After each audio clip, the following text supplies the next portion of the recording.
Madame, Monsieur, bonsoir. Merci d'être avec nous pour cette nouvelle édition d'NCTV Actu. C'était le tout dernier jour d'école pour l'ensemble des écoliers du pays.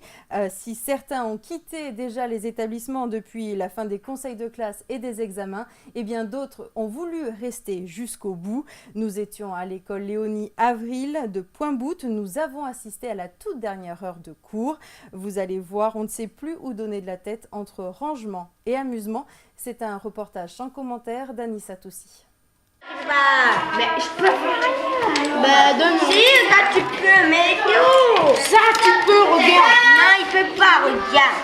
Ça. On n'est pas les cours, on peut faire les jeux, oui. C'est la dernière matinée où on accueille les enfants à l'école, dernier jour de l'année. Donc les enfants en profitent pour prendre un peu de bon temps, voir l'école un peu autrement. Et nous, on en profite pour faire les inventaires, ranger nos classes, préparer l'année prochaine et puis décrocher tout l'affichage qu'il y a eu pendant l'année. C'est la photo de cette année. Photo de classe. C'est parce que Place à une autre grosse classe. Place à une autre. Et mec, pourquoi tu fais pas celle-là? Mec, ma mère, elle la veut. Ah, celle-là, c'est mon souvenir à moi. Ah, mince. Allez, je m'en vais. Ouais.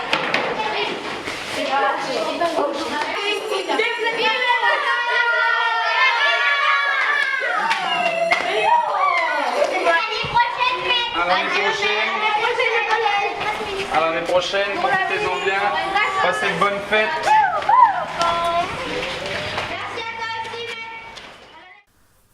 Profitez bien de ces 2 mois de vacances. L'année prochaine, la rentrée scolaire des élèves est prévue le lundi 13 février.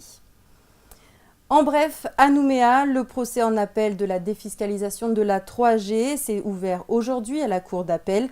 Après avoir été condamné en première instance en novembre 2015, Harold Martin, Jean-Marc Bruel et Thierry Granier avaient été déclarés coupables de favoritisme et de prise illégale d'intérêt par le tribunal correctionnel. Ils ont tous été condamnés à des peines de prison. Ils ont fait appel. Aujourd'hui, le procès en appel, à l'heure où je vous parle, est toujours en cours. Après les fortes pluies de ces derniers temps, la dengue a refait surface du côté de Nouméa. Déjà 10 cas en ce mois de décembre. Des opérations d'épandage sont en cours. Il est demandé à la population de prendre ses précautions. C'est un reportage de Duke Menango. Entre avril et juin 2016, c'est plus de 500 cas de dengue déclarés par la DAS sur la commune de Nouméa. Après une période d'accalmie, le nombre de cas revient à la hausse avec 27 cas ce mois de novembre. Cette recrudescence, elle s'explique par les conditions climatiques, l'été qui arrive. Il y a eu de fortes pluies, à nouveau un peu de chaleur et donc ça suffit à expliquer la prolifération des gîtes larvaires. Pour lutter contre ce fléau, pas de solution miracle, les consignes restent les mêmes. Le moyen de lutte essentiel, c'est l'éradication des gîtes larvaires, puisque vous savez que le virus de la dengue, et du Zika et du chikungunya, ces virus sont transmis par un seul insecte, un seul moustique qui s'appelle l'Aedes aegypti. Il est vraiment très très important, après chaque pluie, que les administrés pensent à vider ces sous-pots, à vider tous ces récipients qui pourraient contenir des gîtes larvaires. Parce que c'est très simple, s'il n'y a pas de moustiques, il n'y aura pas de dengue. Le second moyen de lutte utilisé par le CIPRES, Service Inspection et Prévention des risques environnementaux et sanitaires, reste l'épandage d'insecticides. Mais en plus d'être décrié par certaines associations environnementales, il semble que le moustique tigre résiste de plus en plus aux produits utilisés, la deltamétrine. J-4 pour nous avant l'élection de Miss France 2017. Depuis plusieurs semaines, les candidates sont à La Réunion pour s'entraîner à leur plus grand défilé de leur vie. Ici, au pays, le comité de soutien de la Miss se donne aussi beaucoup de mal pour supporter leur candidate. Hier, il s'est réuni devant le complexe de Lansvata et a tenté spécialement pour Andrea Lux le Mannequin Challenge. Regardez, c'est un reportage de Lindsay Wamo.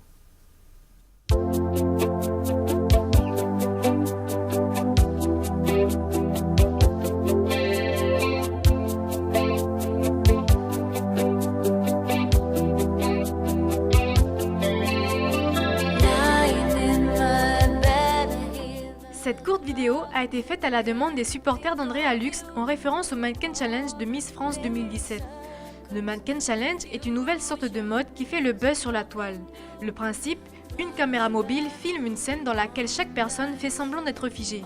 Pour marquer le coup, ils sont donc une dizaine à s'être rendus cet après-midi sur la plage de Lansvata pour effectuer cette vidéo, notamment le père d'Andrea et la meilleure amie de la Miss, Laurie. Andrea, c'est une de mes meilleures amies et on a toujours été super proches en fait. Et bah voilà, je la soutiens pour Miss France parce que c'est la plus belle. Je lui souhaite beaucoup de courage et je sais qu'elle va y arriver et on lui souhaite tout le bonheur du monde. Et même si elle n'est pas Miss ou quoi que ce soit, c'est pas grave, on est très fiers d'elle. Pour apporter son soutien à la Miss Nouvelle-Calédonie, Laurie distribue des t-shirts et le père d'Andrea partage des photos de sa fille avec les autres supporters. Quelques-unes. J'adore celle avec la robe. Quelques-unes quoi. Comme ça vous pourrez vous les partager. Elle est trop belle celle-là. Elle est magnifique cette photo. Parmi les supporters, il y a également la deuxième dauphine de Miss Calédonie, Romane Bichot. Andrea, on est tous derrière toi, vas-y à fond, on sait de quoi tu es capable, quel que soit le résultat, on sera fiers de toi. Profite à fond pour nous qui ne pouvons pas y être et voilà, amuse-toi, donne tout ce que tu as et ne regrette rien. Quel que soit le résultat de l'élection de Miss France, Andrea est et restera certainement pour ses supporters la numéro 1 du concours.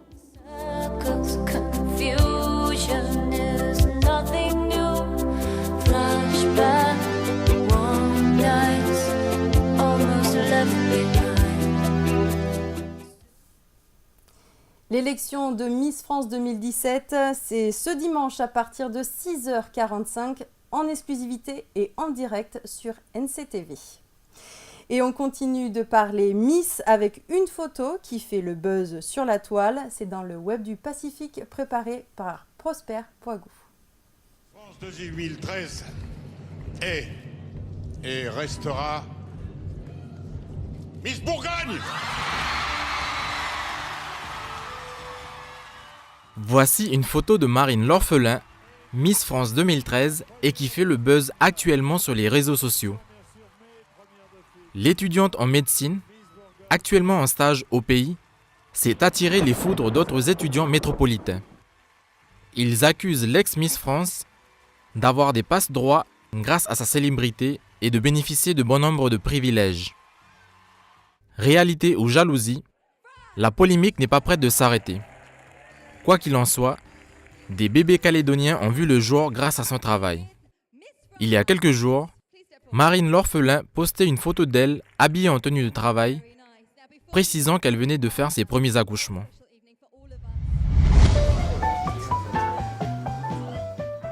Voici une idée pour booster le tourisme qui n'aura pas d'autre choix que de voir le jour. Le maire de la région de Beppu City, au Japon, a réalisé une vidéo afin de présenter son projet. Il propose de transformer le parc d'attractions déjà existant en parc de spa amusement où les gens feraient des manèges dans l'eau thermale de la région. Pour que celui-ci se réalise, Yasuhiro Nagano demandait 1 million de partages sur les réseaux sociaux. En ce moment même, la vidéo a été partagée le double de fois.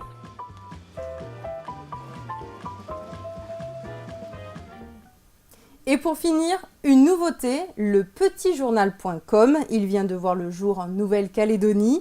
C'est une édition uniquement en français. Il est présent dans plus de 60 pays dans le monde. C'est un journal écrit en français, destiné généralement aux expatriés et à leurs familles, mais aussi aux Français vivant à l'étranger. Un outil pour découvrir ce qu'il se passe autour d'eux. Une poignée de bénévoles vient de se lancer dans l'aventure. Océane Zobler, Duke Menango. Je contacte les éditions qu'il y a dans le Pacifique, en Australie et en Nouvelle-Zélande. Grâce à Claudia et à 4 autres bénévoles, la 63e édition du petitjournal.com, connue dans le monde entier, vient de sortir en Nouvelle-Calédonie. Cette édition en ligne, créée en 2001, est lue par plus de 600 000 personnes tous les mois. L'objectif ici, faire connaître le pays à l'extérieur, à travers la population et la culture locale, mais aussi échanger avec les pays voisins.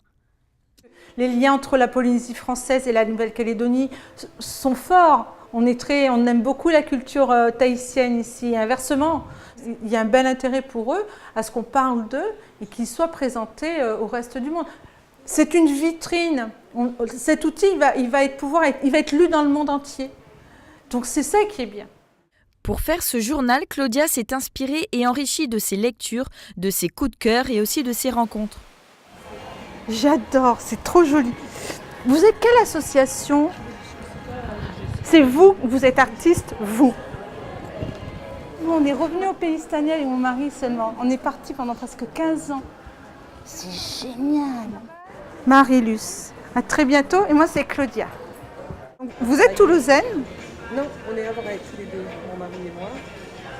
Et lui a fait ses études à Paris. Quand je présente le pays à nos amis à l'extérieur, je dis toujours qu'ici, il y a une certaine nonchalance, c'est certain, mais que si on se donne les moyens, on peut avoir cette vie à la philosophie de Paul-Émile Victor, qui vivait sur son atoll en Polynésie française, mais ça n'empêchait pas de faire des grandes choses et des belles choses.